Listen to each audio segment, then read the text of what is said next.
BJP ने संगठन का चेहरा बदला है, लेकिन अब सवाल चेहरे बदलने से आगे का है। क्या ये नई टीम आशातीत परिणाम दे पाएगी? नमस्कार, बहुत स्वागत है आपका। वक्त तो चला है प्राइम डिबेट का और मैं हूं प्रताप सिंह आपके साथ। 65 सदस्यों की इस नई टीम में 51 नए चेहरे हैं, यानी संगठन में बड़े स्तर पर नई ऊर्जा और नई जिम्मेदारियां दिखाई दे रही हैं। लेकिन इस टीम के सामने वक्त बहुत कम है और चुनौतियां बहुत बड़ी। एक तरफ उत्तर प्रदेश जैसा सबसे बड़ा राजनीतिक रणक्षेत्र, जहां 2027 की सत्ता की लड़ाई में संगठन, जातीय समीकरण और एंटी इनकम्बेंसी तीनों की परीक्षा होगी। दूसरी ओर उत्तराखंड में सत्ता बचाने की एक बड़ी चुनौती है, पंजाब में संगठन को मजबूत करने की एक बड़ी चुनौती, बाकी चुनावी राज्यों में विस्तार की एक बड़ी चुनौती। अच्छा, दिलचस्प बात यह है, बीजेपी ने नई टीम में अनुभव और युवा चेहरों का संतुलन साधने की भी कोशिश की है। और चुनौती सिर्फ चुनाव जीतने की ही नहीं है, जैन जी तक पहुंचना है, सामाजिक समीकरणों को साधना, राज्यों के संगठन में तालमेल और 2029 की तैयारी। इन सब की जमीन भी यही नई टीम तैयार करेगी। अब सवाल यह है, क्या यह टीम मोदी की चुनावी मॉडल और विजन 2047 को आगे बढ़ाएगी, या बीजेपी की रणनीति में कोई एक नया अध्याय ही देखा जाएगा? और आज इसी मुद्दे पर चर्चा की जाएगी। इस मुद्दे पर मेरे साथ खास चर्चा के लिए कुछ खास मेहमान जुड़े हैं। सबसे पहले तारुफ में उनका कराऊं। बीजेपी से मेरे साथ डॉक्टर चेतन राजपुरोहित जी जुड़ गए। आपका बहुत स्वागत है चेतन जी। कांग्रेस से संजय शर्मा जी मेरे साथ जुड़ गए। संजय जी, आपका बहुत स्वागत। और राजनीतिक विश्लेषक स्टूडियो से मेरे साथ एकलव्य सिंह जी जुड़े हुए हैं। आपका बहुत स्वागत। सबसे पहले चेतन जी, मैं आपका रुख करना चाह रहा हूं। नई टीम है, युवा चेहरों को मौका दिया गया, लेकिन जो चुनौती धरातल पर दिख रही है वो कहीं ज्यादा बड़ी है। आने वाले वक्त में 5 राज्यों में चुनाव है और 2 में तो आपको रिपीट करवाना है। उत्तर प्रदेश एक बड़ी चुनौती, उत्तराखंड एक बड़ी चुनौती, एंटी इनकम्बेंसी से किस तरह से नई टीम यहां पर लड़ेगी, और सबसे बड़ी चुनौती पंजाब, संगठन को विस्तार वहां पर देना है। किस तरह से देख रहे हैं नई टीम को, जो जिम्मेदारियां मिली हैं? आज प्रधानमंत्री मोदी से भी मुलाकात हो रही है नई टीम की। प्रताप जी, चुनौतियों को स्वीकार करना और उसके अनुसार संगठन को आगे बढ़ाना, यही भारतीय जनता पार्टी की सबसे बड़ी विशेषता है। आपने भी देखा होगा, राजस्थान की जब टीम घोषित हुई थी राज्य की, तब आपने देखा होगा, चाहे महामंत्री हो, चाहे उपाध्यक्ष हो, चाहे मंत्री हो, आप जब पूरी कार्यकारिणी राजस्थान की नजर दौड़ाएंगे तो आप इस पाएंगे कि अनुभव और युवा जोश को प्राथमिकता देते हुए ज्यादा संख्या में युवाओं को शामिल किया गया, जिनके अनुभव के मार्गदर्शन के अंदर। इसी प्रकार से जब राष्ट्रीय टीम का गठित हुई है, राष्ट्रीय टीम घोषित हुई है, अगर आप अध्यक्ष से शुरू होकर, अध्यक्ष हमारे जो नितिन नवीन जी है, उनकी आप एज देखेंगे तो आपको पता चलेगा ये भारतीय जनता पार्टी एक ऐसा संगठन है जिसने युवाओं को तरजीह देने के लिए, युवाओं में जोश पैदा करने के लिए, कार्यकर्ताओं में जोश पैदा होता है, इससे कार्यकर्ताओं में एक नए उत्साह का संचार होता है। और नितिन नवीन जी को राष्ट्रीय अध्यक्ष के रूप में भारतीय जनता पार्टी ने किया।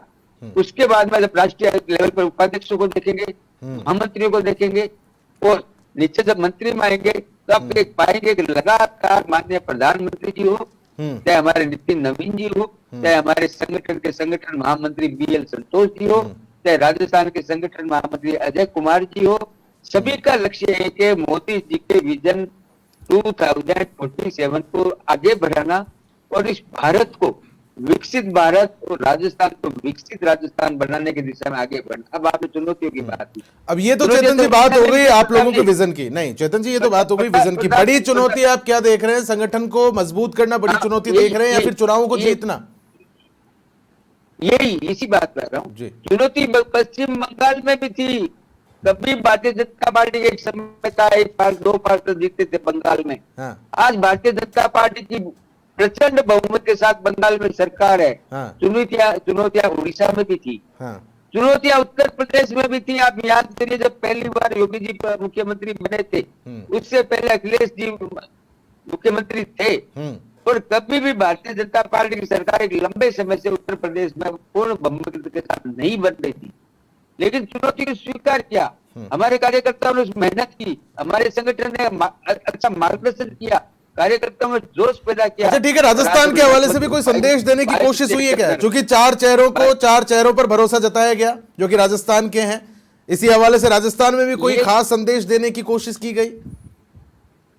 भारतीय जनता पार्टी कभी क्षेत्रवाद, जातिवाद, इन पे विश्वास नहीं करती है। योग्यता का चयन किया जाता है।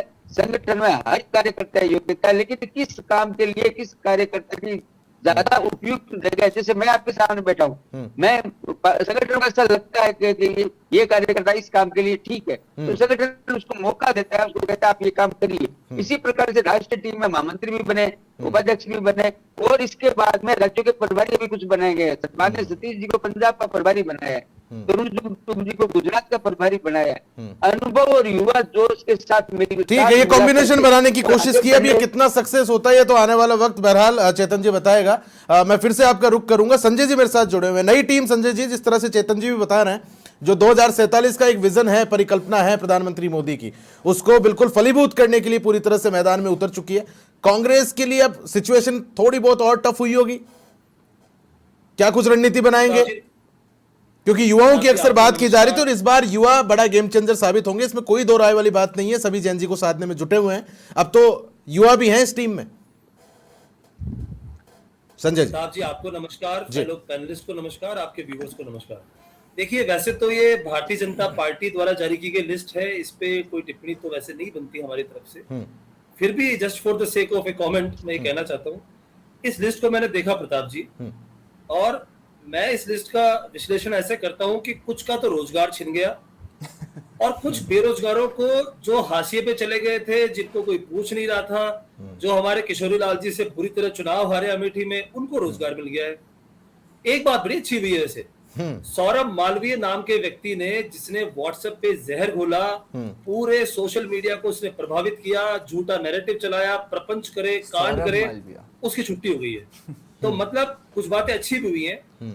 और जो स्मृति ईरानी जी हैं, स्मृति ईरानी जी पहले जब सांसद थी, जब मंत्री थी, तो मंत्री पद उनका कम किया गया, फिर वो चुनाव हारी, फिर वो दोबारा सीरियल की लाइन में चली गई, तो उनकी तपस्या भी वापस सिद्ध हो गई है। उत्तर प्रदेश के चुनाव हैं, तो उनको चाहिए था कि कोई ऐसी नेत्री की वहां जरूरत थी, तो उन्होंने शायद उनको शामिल किया। मेरा जो प्रताप जी एक कंसर्न है, मैं राजस्थान से हूँ, मुझे एक पीड़ा हुई है। इस 65 सदस्यीय टीम में केवल 4 लोग राजस्थान से शामिल किए गए हैं, और मैं ये जानना चाहता हूं, चेतन जी भी बैठे हैं, कि राजेंद्र राठौड़ साहब ने ऐसा क्या गुनाह कर दिया, राजेंद्र राठौड़ जी की तपस्या कब पूरी होगी? आप सोचिए सर, 7 बार का विधायक, इतने कद्दावर व्यक्ति है वो, और हम उनका सम्मान करते हैं। संसदीय लोकतंत्र की परंपराओं में उनका कोई सानी नहीं है, उनके जो ज्ञान है उसका। अब वो चुनाव हार गए, उन्होंने कोई चूरू में कुछ कर दिया, टिकट का बंटवारा ठीक से नहीं हुआ। अरे भाई, कब तक सजा दोगे उनको? Rajendra Rathore ji deserve to be in this list, उनको होना चाहिए, नहीं है वो लिस्ट। ठीक है, जवाब ले लेते हैं। चेतन जी, आपने सवाल सुना, आरोप यहाँ पर कुल मिलाकर राजस्थान के हवाले से जो बात की जा रही है, राजेंद्र राठौड़ का जिक्र आ रहा है, कद्दावर नेता है भाजपा के, उनको नजरअंदाज किया गया, संजय जी कह रहे हैं। प्रताप जी 5 सेकंड बोलूं? जी जी ठीक, बोलिए। मन्ना लाल रावत जी को जगह दे दी है, राजेश मंगल जी को जगह दे दी है, सतीश पूनिया जी को जगह दे दी है, वसुंधरा जी को जगह खैर मिलनी ही थी। तो इनके अलावा अगर 5वें राजेंद्र राठौड़ जी आ जाते, तो मैं समझता हूँ कोई बुराई नहीं होती। ठीक है, जवाब ले लेते हैं संजय जी। ठीक है, क्या नाराजगी है? ठीक है, ये तो वही बता। चेतन जी, बहुत दुख होता है देख के। चेतन जी, मैं जवाब देता हूँ। पहले तो हमारे कांग्रेस के मित्र अच्छे आदमी हैं, जो बताना चाहता हूँ, उन्होंने नाम गलत लिया। उनका नाम सौरभ मालवीय नहीं है, अमित मालवीय। वो हमारे राष्ट्रीय आईटी टीम के राष्ट्रीय संयोजक थे।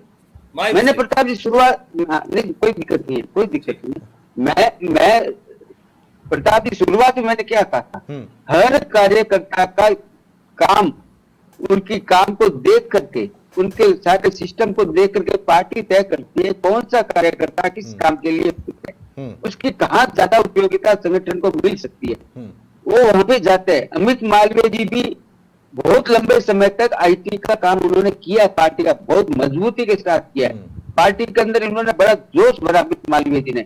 लेकिन अमित मालवीय जी के हो सकता है इससे भी अच्छा, इससे भी ज्यादा उपयुक्त काम उनको पार्टी देने की सोच रही हो। और इसका मैं छोटा सा उदाहरण भी देना चाहता हूँ। सीपी जोशी जी जिस समय एक वोट से हारे थे, उन्होंने सपने में मैंने सोचा था सांसद भी बनूंगा और केंद्र में मंत्री भी बनूंगा, पहली बात। दूसरी बात, हमारे मित्र ने राजेंद्र राठौड़ जी की बात की, बिल्कुल सही है। राजेंद्र राठौड़ जी हमारे राजस्थान के कद्दावर नेता है, बड़े नेता है।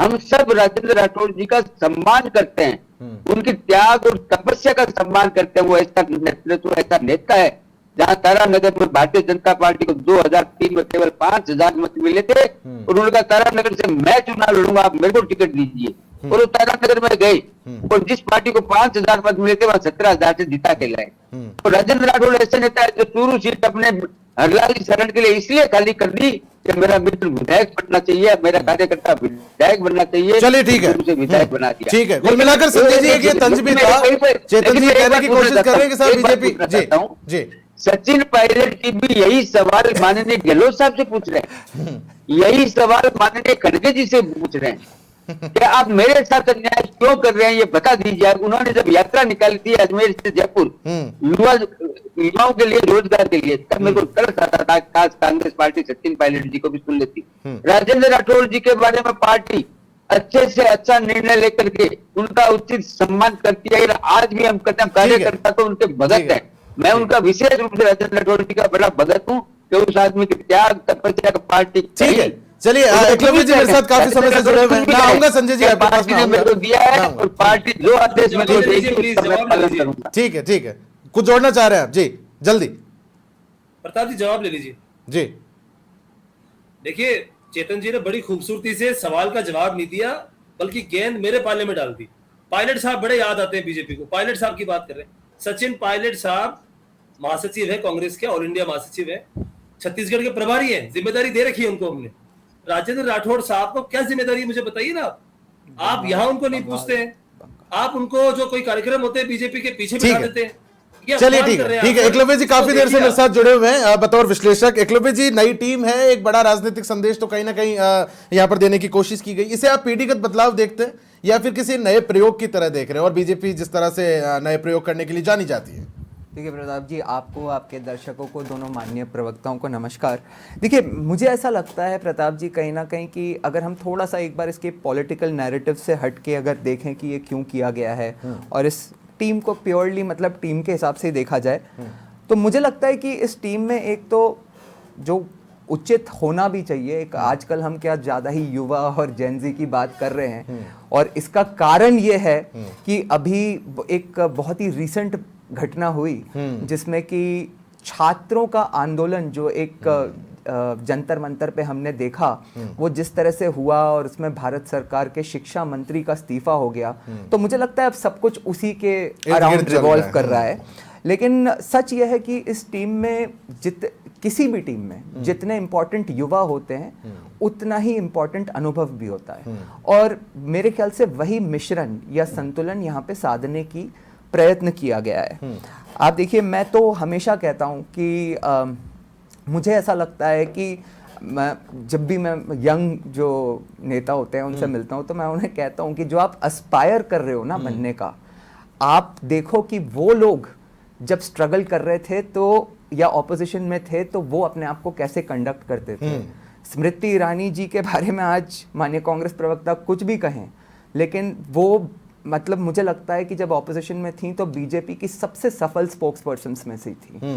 तर्क पे बात करती थी, तथ्यों पे बात करती थी, अपने आप को एक कैरिज्मेटिक पर्सनालिटी थी उनकी, और इसमें भी कोई दो राय नहीं है कि आज उनको कितना भी नीचे दिखाया जाए, सच्चाई यह है कि यदि किसी ने गांधी परिवार के गढ़ में अगर किसी गांधी को हराया है तो वो वही है, ये भी एक सच्चाई है।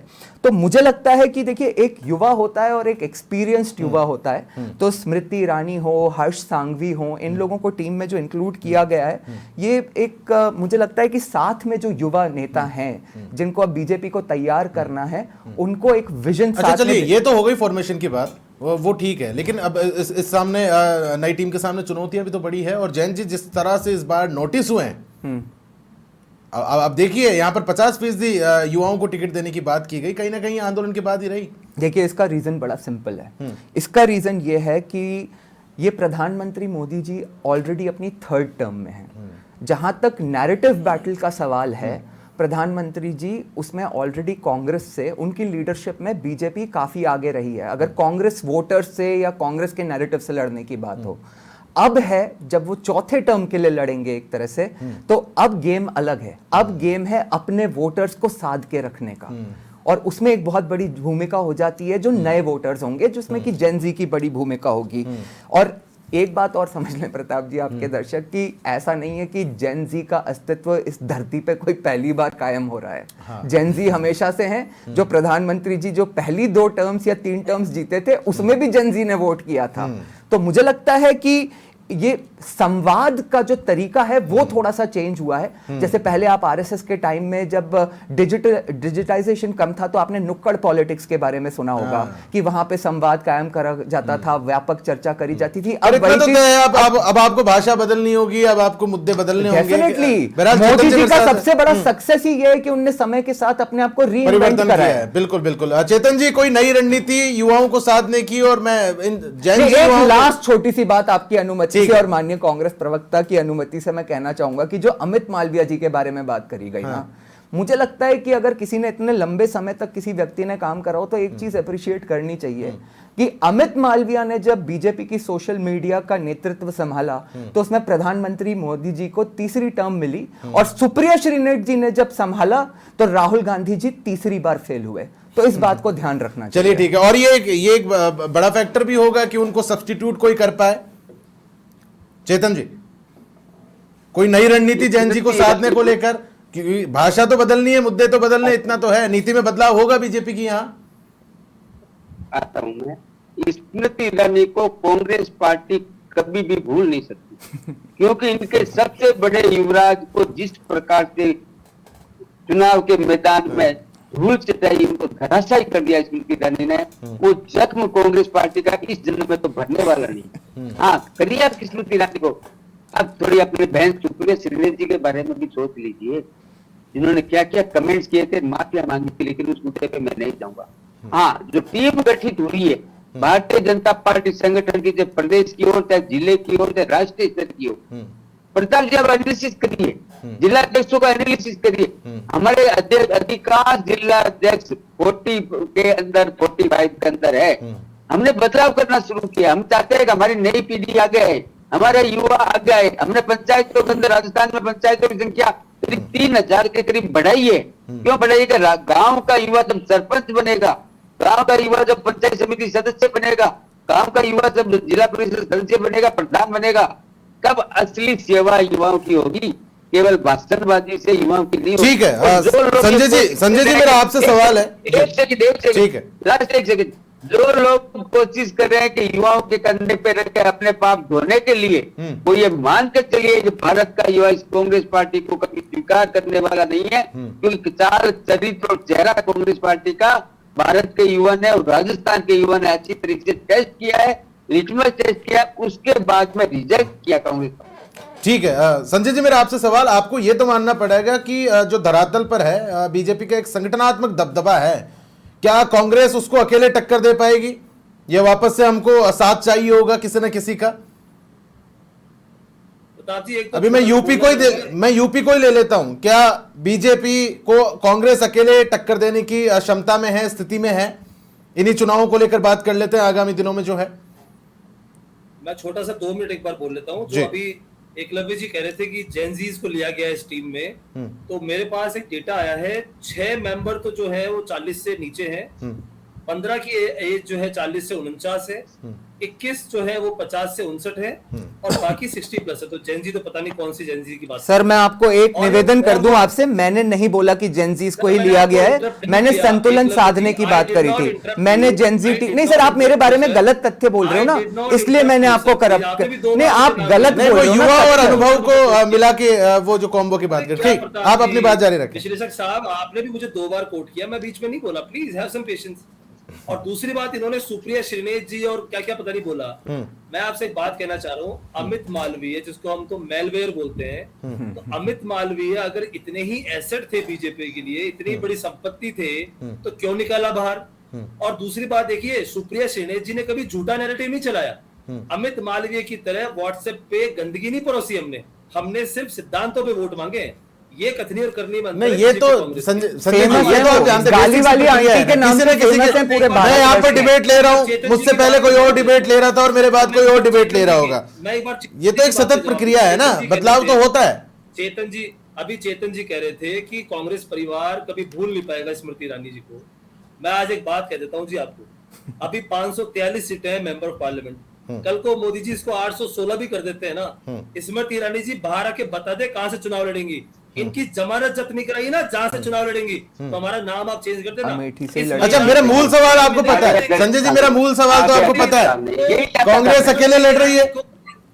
स्मृति ईरानी को उनके जीवन काल में हम किसी सदन में नहीं आने देंगे। हम का मतलब सिर्फ कांग्रेस है या सहयोगी दलों के साथ? संजय जी, हमारे पास बहुत से लोग ऐसे हैं जो उनका सुपड़ा साफ करेंगे। नहीं, हम का जवाब को, हम में कौन कौन है? सिर्फ कांग्रेस है या सहयोगी दल भी हैं? संजय जी, आपने यूपी के बारे में प्रताप जी सवाल किया, देखिए उत्तर प्रदेश में बाबा मुख्यमंत्री चुनाव हार रहे, लिख के ले लो, क्योंकि इनके अंदर इतनी खींचतान है, इनके अंदर इतनी खींचतान है। आप देखिए अमित शाह जी का अलग धड़ा चलता है, राजनाथ सिंह जी योगी जी का अलग चलता है, मोदी जी अमित शाह का अलग चलता है, इनके बीच में कुछ भी सामान्य नहीं है सर। यूपी चुनाव भाजपा हारने वाली है। अच्छा, कांग्रेस के पास संगठनात्मक जो बीजेपी की ताकत है उसका कोई जवाब है क्या संजय जी?